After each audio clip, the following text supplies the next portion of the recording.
नमस्कार शेतकरी मित्रांनो, आपण बघणार आहोत कृषी उत्पन्न बाजार समिती खामगाव येथील होणारे सोयाबीनचे व तुरीचे बाजारभाव। आज दिनांक 10 मार्च आज झालेली आहे सोयाबीनची आवक 162 क्विंटल व किमान दर झालेले आहे 4700 प्रति क्विंटल व तसेच कमाल दर झालेली आहे 5125 प्रति क्विंटल व सर्वसाधारण दर झालेले आहे 5018 क्विंटल।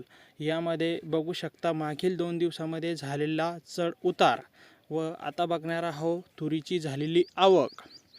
तुरीची झालेली आवक आहे 633 क्विंटल व किमान दर झालेले आहे 7100 प्रति क्विंटल व कमाल दर झालेली आहे 8200 प्रति क्विंटल व तसेच सर्वसाधारण दर झालेले आहे 7769 क्विंटल।